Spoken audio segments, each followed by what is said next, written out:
Mesdames et messieurs, les membres des autorités élues, les chefs et autorités traditionnelles ici présents, Mesdames et messieurs les membres du comité de pilotage de la mise en œuvre de la stratégie de vulgarisation du projet de constitution, Messieurs les experts, Mesdames et messieurs les représentants de la presse, distingués invités, Mesdames et messieurs, je me réjouis de l'organisation ce jour 15 mai 2023 de la présente session à l'intention des femmes et des hommes des médias dont la collaboration à l'appui sont précieux et l'appui sont précieux à l'action gouvernementale. Je salue particulièrement les représentants des différentes composantes de la presse nationale, publics et privés, et des acteurs des médias sociaux. Votre mobilisation d'aujourd'hui, Mesdames et Messieurs, est le témoignage de l'intérêt que vous accordez au processus de refondation du Mali. Mesdames et Messieurs, avant d'aller plus loin, je voudrais vous demander de prier avec moi à la mémoire de tous les Maliens et étrangers qui sont tombés pendant cette crise qui nous est imposée. Je voudrais particulièrement rendre un hommage mérité aux vaillantes forces armées de sécurité du Mali, dont certains voudraient entacher la crédibilité et la montée en puissance à travers la question des droits de l'homme qui est instrumentalisée, comme le dit notre brave ministre des Affaires étrangères, très souvent à des fins inavouées et inavouables. Mesdames et messieurs, l'objectif de toutes ces gymnastiques intellectuelles est de nous amener à une stratégie déjà élaborée. C'est laquelle? J'ai dit plusieurs fois devant les Maliens dans les différentes conférences que les forces armées et de sécurité du Mali ont restitué aux Maliens leur dignité, leur indépendance, mais surtout la confiance. C'est très important à le dire parce que nous le savons tous que quand un peuple a confiance en lui-même, rien ne lui est impossible. Pour ceux qui connaissent bien l'histoire et le présent de ce qu'on appelle les grandes nations, ils cultivent le patriotisme, l'amour de leur pays, le respect de leurs forces armées de sécurité depuis l'enfance. Et quand vous allez chez eux, ils vont vous dire que leur pays est le meilleur. C'est comme ça qu'on éduque les enfants.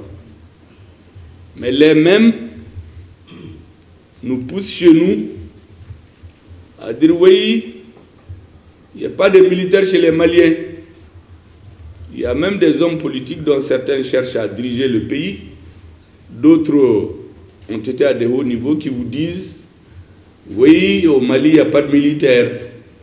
Quand vous tirez, ils fuient. Au Mali, il n'y a pas de militaires. Ils sont bons pour les coups d'État et les défilés. Et quand ils disent ça, les autres applaudissent. Et ceux qui ne savent pas, derrière ces applaudissements, ils se moquent d'eux. Toutes les sociétés organisées, fières d'eux-mêmes, d'elles-mêmes, sont fiers de leur armée. Tout peuple qui ne respecte pas son armée est appelé à se soumettre au dictat des autres. Et c'est ce qu'on veut nous inculquer dans la mémoire. Nous disons non et non.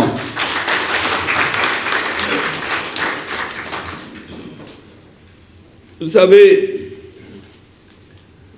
la campagne qui est orchestrée depuis quelques jours,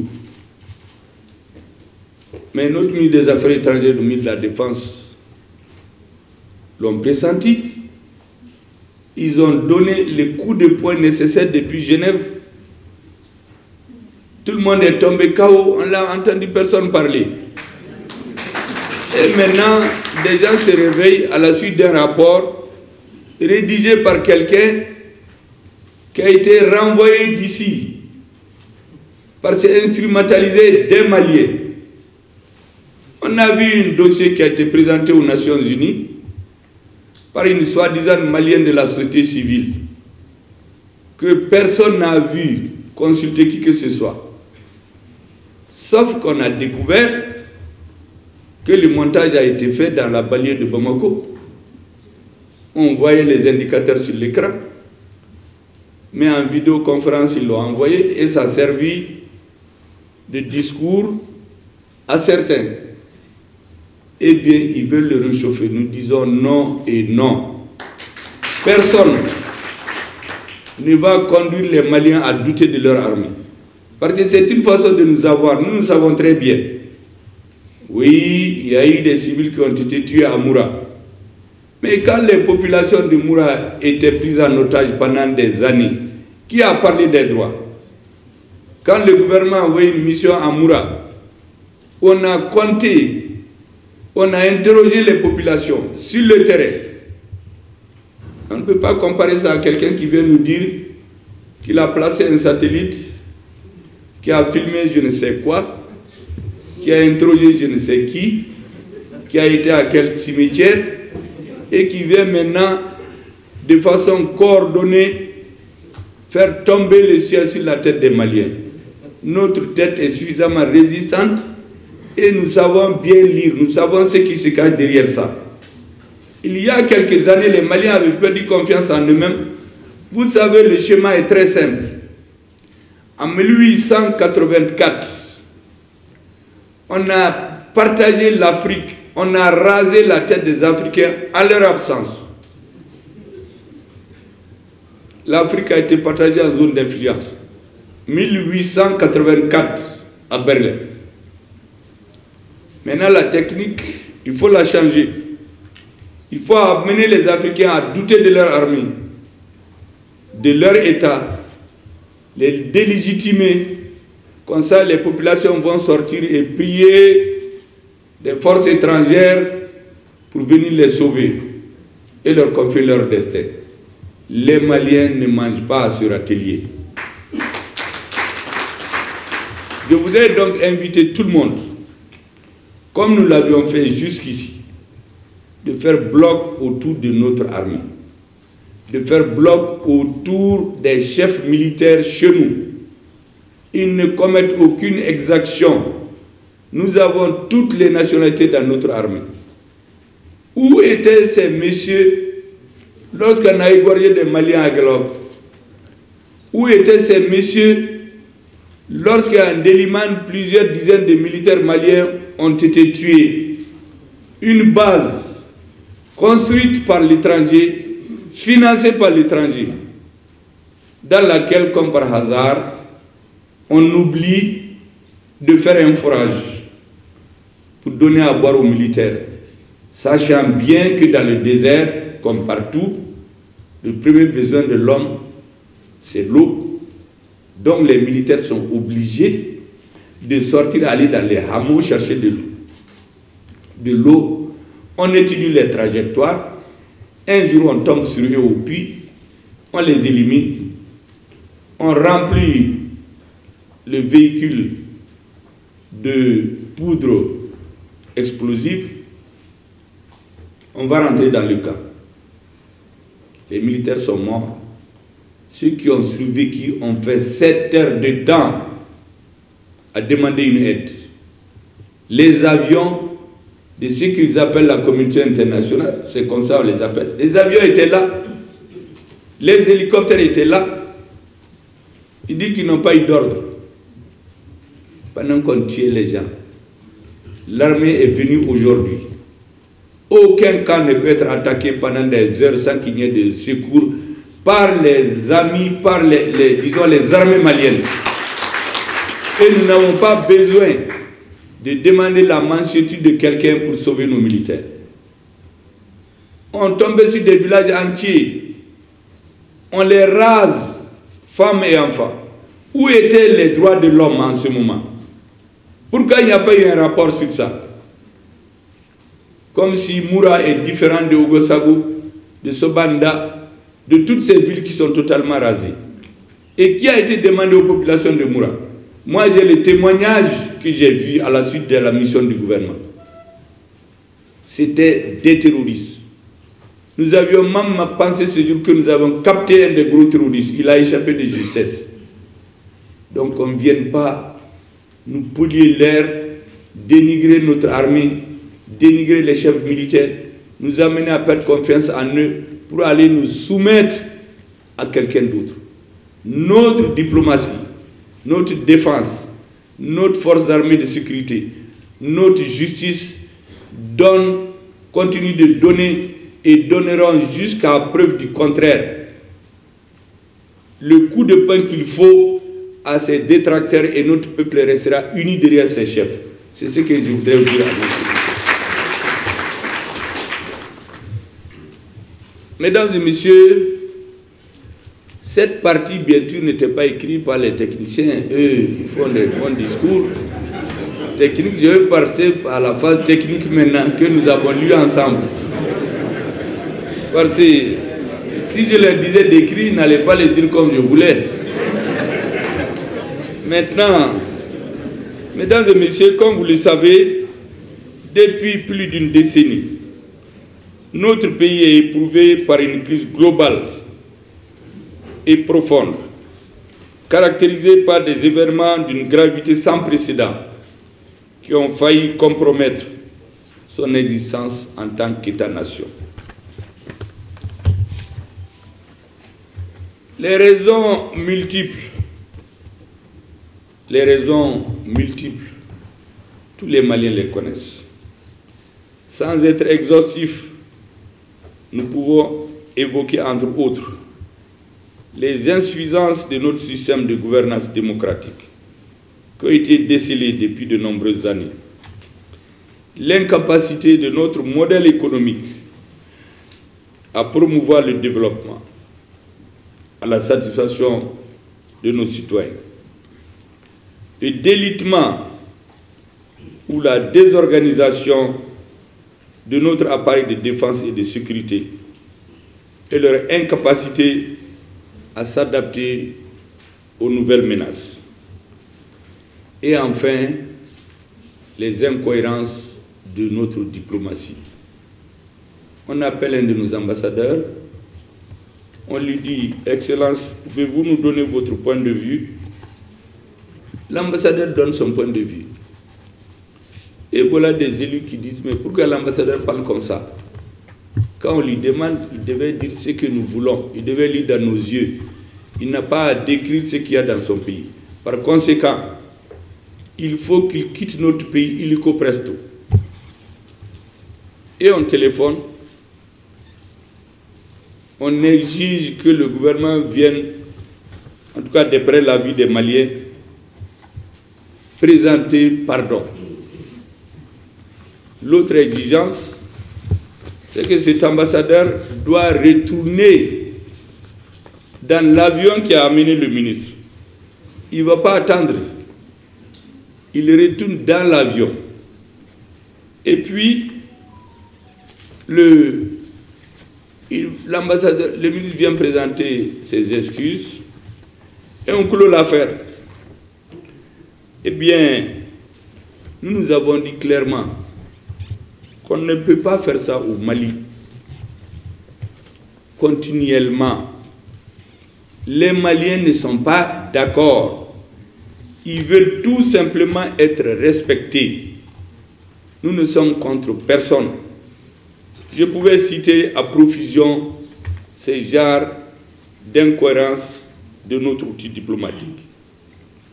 Compte tenu, mesdames, messieurs, de la complexité de ces problèmes, une approche holistique est apparue nécessaire pour permettre à notre pays de retrouver résolument sa souveraineté. À la faveur de la rectification de la transition en cours, le président de la transition, chef de l'État, le colonel Assimi Goïta, a initié le processus de refondation de notre pays, faisant écho au concept du Malikoura, largement adopté et partagé par les Maliens tant à l'intérieur qu'à l'extérieur. C'est ainsi que se sont tenues en décembre 2021 les assises nationales de la refondation, assorties de recommandations dans tous les secteurs de la vie nationale. Les assises. Mais je voudrais faire un rappel aux Maliens. En 2018, tout le monde se rappelle de la profonde crise qui a affecté notre pays. Jamais dans l'histoire du Mali, il n'y a eu autant de manifestations grandioses à l'intérieur et à l'extérieur. À l'occasion de cette crise, je voudrais rappeler que la CEDEAO avait envoyé ici une délégation de très haut niveau, conduite par le ministre nigérian des Affaires étrangères du Nigeria. Et l'une des recommandations fortes de cette mission, c'est de dire que la situation est telle qu'au regard de la crise politique, de tous les problèmes qu'il y a au Mali, aucune élection ne devrait plus être organisée en République du Mali sans des réformes politiques et institutionnelles majeures, parmi lesquelles la Constitution. C'est en 2018 que ça a été dit. Les ANR, au nom du peuple malien, sont venus le confirmer. Donc, pour traduire ces recommandations dans les faits, le gouvernement de transition a initié plusieurs chantiers, au nombre desquels figure l'élaboration d'une nouvelle constitution. Pour concrétiser cet engagement, le président de la transition, chef de l'État, le colonel Assimi Goïta, a créé une commission de rédaction de la nouvelle constitution, puis une commission de finalisation de la constitution. La commission de finalisation a remis, mesdames et messieurs, le 27 février 2023 au président de la transition un projet de constitution qui sera soumis au vote des Maliens le 18 juin, excusez-moi, 2023. Mesdames et messieurs, distingués invités, à compter de ce jour jusqu'au 30 mai 2023, le gouvernement entend mener des activités d'information sur le contenu du projet de constitution à l'intention des forces sociales et politiques à Bamako, dans les régions et à l'extérieur du pays, notamment dans les zones de forte concentration de nos compatriotes. Ces différentes rencontres se veulent le creuset d'échanges avec l'ensemble des forces vives de la nation pour une meilleure compréhension du contenu de la Constitution. La finalité recherchée est de permettre à toutes les Maliennes et à tous les Maliens, sans exception, d'appréhender le contenu et l'esprit de la Constitution. C'est pour cela que nous avons pris soin de le traduire pour ceux qui veulent lire dans toutes les langues écrites au Mali. Sachant aussi que nous sommes un pays d'oralité, le gouvernement se fera le devoir d'utiliser en plein les radios locales qui sont écoutées par toute la population. Mesdames et messieurs, je souhaite vivement que ces activités puissent être l'occasion de débats ouverts, productifs et riches de contribution en vue de mieux apprendre, comprendre et appréhender selon le cas de chacun les principales dispositions du projet de constitution, notamment les nombreuses innovations refondatrices qu'il comporte. Je voudrais lancer un appel à tous les Maliens. Tout ce que nous faisons pendant cette transition, nous voulons que ce soit à l'issue des débats d'idées et de savoir-faire politique. Vous vous rappelez, au début, peu de gens avaient cru aux assises. La première rencontre que j'ai tenue ici sur les assises a duré 5 heures de temps. Beaucoup de gens ont dit, est-ce que ça aura lieu? Eh bien, ça a eu lieu. Et les conséquences et les conclusions servent aujourd'hui de boussole au gouvernement de transition. De la même manière, je voudrais que l'adoption de cette constitution fasse l'objet d'un débat d'idées, un vrai débat, pas d'invective. Ceux qui sont contre ce projet sont aussi des Maliens. Il faut leur opposer des arguments. Ceux qui viennent l'injure à la bouche, répondez-leur par des arguments. La force de l'argument dure dans le temps. Tous ceux qui viennent vous menacer, moi je me réclame de Modibo, moi je me réclame de Moussa Traoré, moi je me réclame du 26 mars, moi je me réclame de la transition. Ça, c'est des discours. Chaque homme doit donner ses arguments à lui. Modibo Keïta est mort, Moussa Traoré est mort, ATT est mort, la transition continue. Donc que quelqu'un ne vienne pas nous sortir des cours d'histoire pour nous impressionner. Nous savons tous le Toubabouka. Celui qui vient avec ses arguments, opposez-lui les arguments. Soyez calme, mais des bras de fer dans du vélo, avec tout le respect dû aux Maliens qui ne sont pas d'accord avec vous. Eux aussi sont des Maliens. L'alternance, pourquoi ça arrive? C'est que ceux qui sont d'accord avec vous aujourd'hui, quand ils comprennent qu'ils ne sont plus d'accord avec vous, ils votent contre vous. C'est ça l'alternance, ce n'est pas la trahison. Si ce que vous faites convient aujourd'hui, les citoyens se rendent compte que ça ne va pas, il va aller contre vous. Il peut aller contre vous aujourd'hui et être avec vous demain, parce qu'il comprend beaucoup de choses. Pour la petite histoire, moi j'ai l'habitude de dire même dans mon parti, quand les gens font des débats, faites attention. Le Mali ne se limite pas à un parti politique ou à des partis politiques. La majorité des Maliens ne militent même pas dans les partis. À chaque élection, sur 20 millions d'habitants, aucun président n'a jamais mobilisé sur lui seul 2 millions. Et c'est pourquoi quand ça ne va pas, les religieux, les chefs traditionnels, on dit ils sont à côté quand tout va bien. Mais quand ça ne va pas, on va les chercher. Allah kama ayan deme jamana do anga do dakelen fa anga bo dakelen. Mais sinon do na dakelen fait. Ceux qui ont mélangé les choses là, ande bo dakelen fait. Mais quand les chefs religieux arrivent à calmer les choses, chacun rentre chez lui. Mais là où il y a le jeu institutionnel, quand ça ne va pas, on ne va pas chercher le clergé. Ce sont les institutions qui règlent le problème.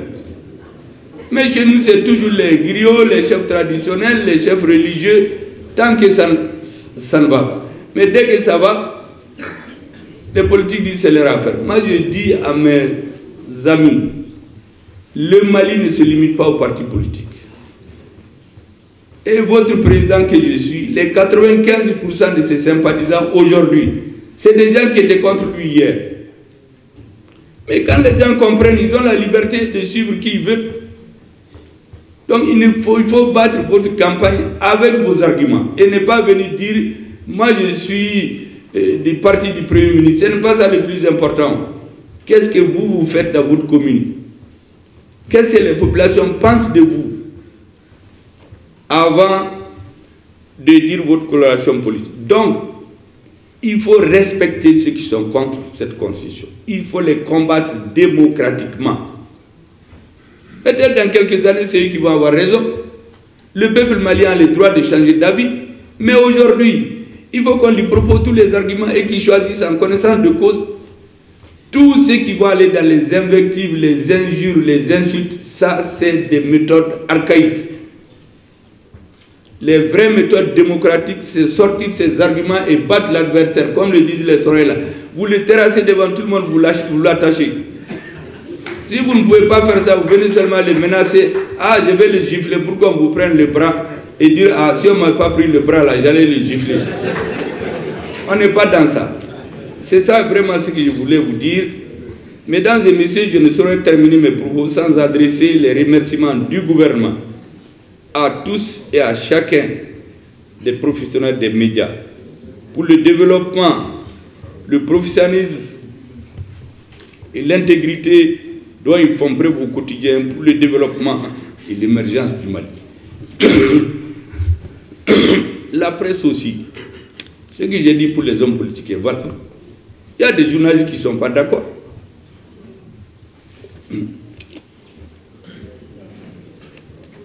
S'ils l'écrivent, il faut écrire pour leur opposer des arguments. Ce n'est pas la peine de commencer à les insulter, dire que c'est des ennemis de la démocratie, de la transition. Peut-être que demain, c'est leur argument qui va être suivi. Mais aujourd'hui, battez avec vos arguments. Et moi, je suis sûr, sur le terrain devant tout le monde, personne ne va terrasser le lutteur de la transition. Il doit montrer ses forces et ne pas faire ce fils du chef de village qui demande toujours les luttes. Mais chaque fois qu'on fixe la date des luttes, là, il dit qu'il est malade ce jour-là. Il faut que les partisans de la transition sortent le dimanche 19 juin et gagnent haut la main. Il ne faut pas aller avec 50 et murmurou là. Il faut 50 et beaucoup au-dessus pour gagner haut la main la Constitution. Et démocratiquement, sans menacer quelqu'un, sans l'insulter, sans l'intimider, sans l'obliger au silence, sans le mettre en prison.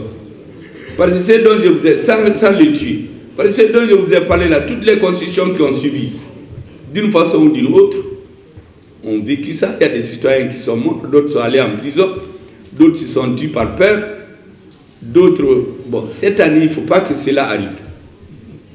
Il faut que ceux qui sont contre, on les laisse écrire et dire qu'ils ne sont pas d'accord. Ceux qui sont pour, battez-les avec les arguments. Voici ce que je voulais vous dire. Et en ces instants si solennels, j'exprime ma gratitude aux Maliennes et Maliens pour leur engagement et les nombreux sacrifices qui ne cessent de consentir pour la refondation de leur pays. Enfin, je voudrais renouveler ma reconnaissance aux hommes et femmes qui travaillent nuit et jour pour éclairer l'avenir de notre peuple, redonnant ainsi l'espoir aux générations présentes et futures. Sur ce, mesdames et messieurs, je déclare lancer les activités de vulgarisation du projet de constitution et je vous remercie de votre aimable attention.